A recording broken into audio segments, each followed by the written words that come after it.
crianças! Oi, catequista! Oi, catequista!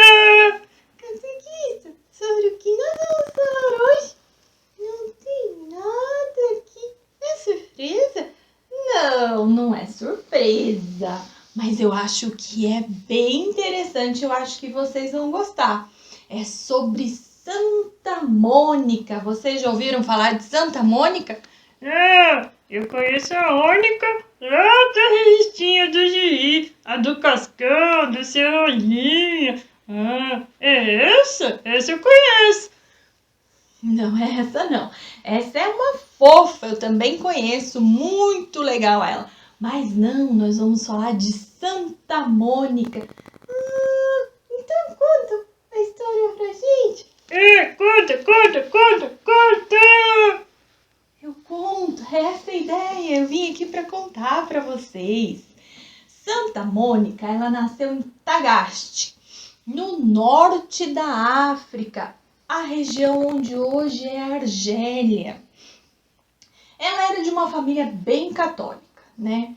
E aí, aos 17 anos, ela foi dada em casamento e o marido dela era o Patrício. Eles se casaram e aí que começou a vida difícil dela, o sofrimento dela. Ele era um homem muito rude e violento, de certa maneira. Não era católico e era pagão. Pagão porque ele não era batizado, né?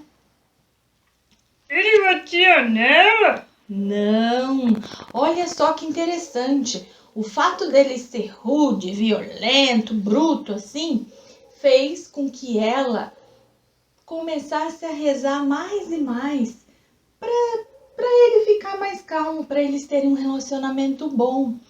E não é que ela, através da fé, da perseverança dela, ela conseguiu reverter essa situação no casamento. E com ela, ele não era bruto, né? Não era violento. Eles viviam em harmonia, o casamento deles. Até que na época, muitas outras mulheres sofriam a violência e não tinham um casamento feliz e, de certa maneira, até invejavam ela. Nossa, que coisa feia, invejar, não é? É muito feio, mas é uma maneira assim de não entender por que ela, o que ela fazia, que o casamento dela ia bem, em harmonia, e o das outras nem tanto, né? Mas qual era o segredo? É a fé dela, ela rezava. Isso mesmo, Quinho. Aí eles tiveram 3 filhos. O mais velho dava um pouquinho de trabalho para ela. Sério? Ele era arteiro? Bem arteiro. O nome dele era Augusto, que mais tarde virou Augustinho, Santo Agostinho, né? Santo Agostinho.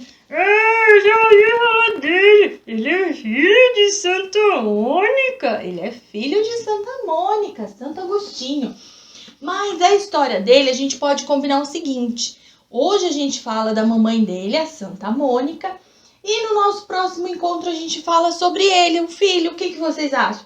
Eu gostei dele, pode ser sim. Então, continua a história. Conta que tá legal. Conta! Conto. Então, ele dava um pouco de trabalho, com 17 anos ele foi estudar fora e ela toda preocupada e desde sempre rezando por ele. Como na infância ela já percebeu que ele dava um pouquinho de trabalho, ela resolveu não batizá-lo. Nossa, mas ela não era católica? É, mas olha só por que ela resolveu não batizar. Naquela época, isso era em 300... ela nasceu em 331. Então, imagina quantos anos atrás. Naquela época, eles acreditavam assim. Quando a pessoa era batizada, ela era totalmente responsável. Não que hoje a gente não seja, mas é que era mais rígido e mais penoso naquela época, né? Eles acreditavam que a pessoa, quando era batizada, ela era totalmente responsável por pagar pelos seus pecados. Então, cometeu um pecado, já tinha, e a pena era dura, né? Era com muito sofrimento.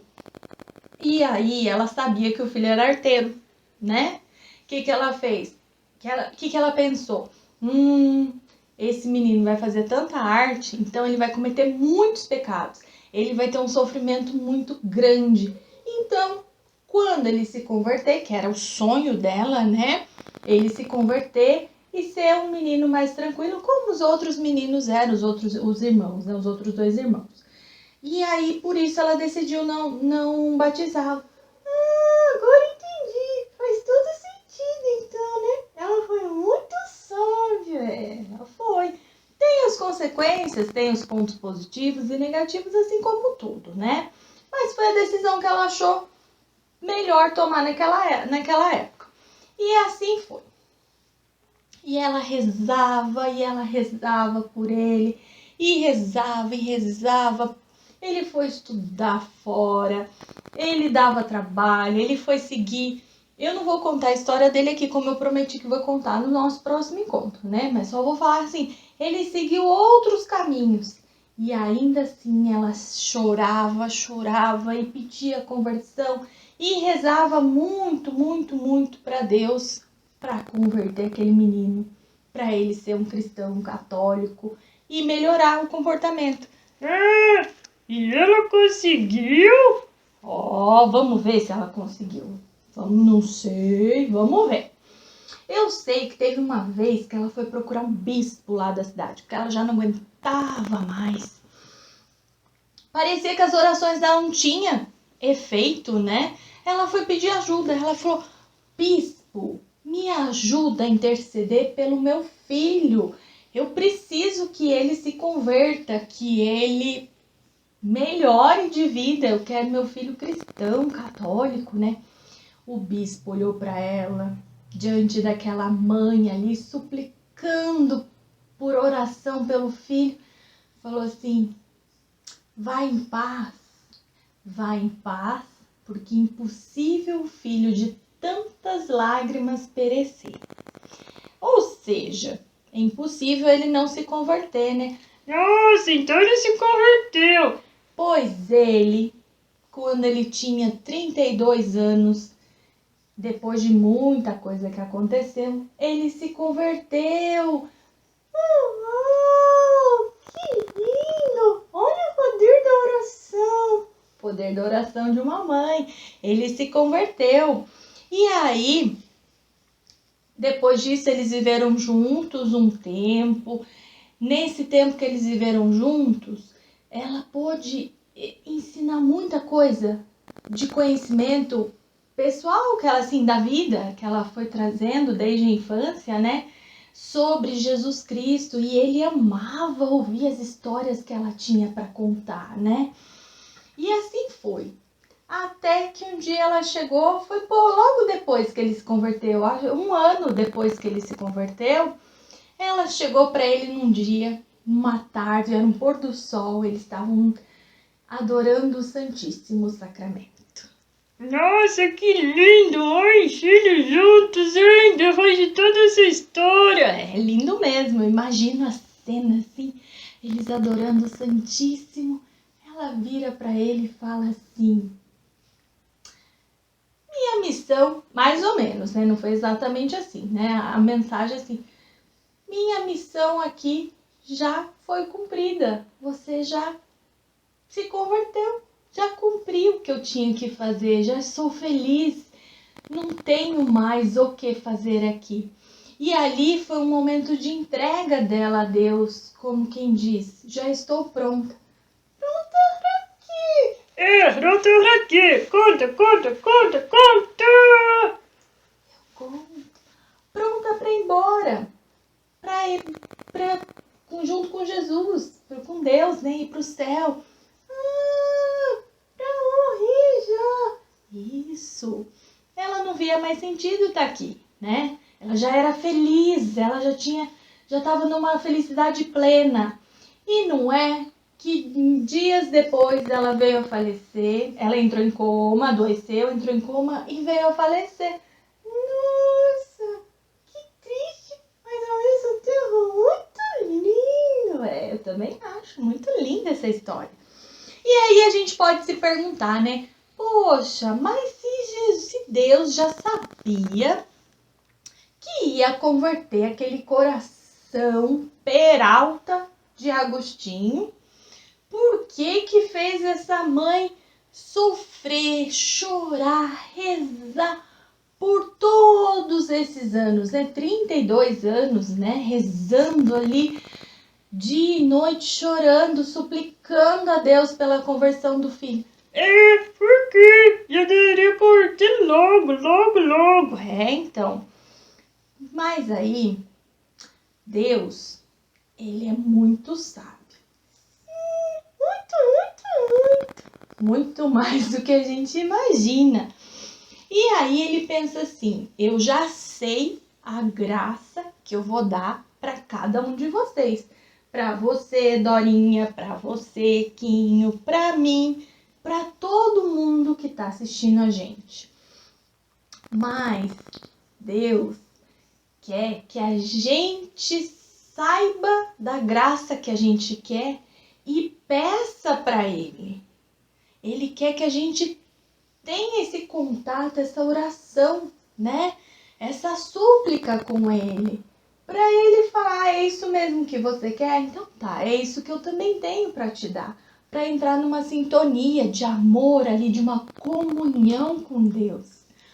E no caso de Santa Mônica, Deus tinha um propósito para ela também. E todos esses anos de oração não foram só para o filho dela, foi para ela também.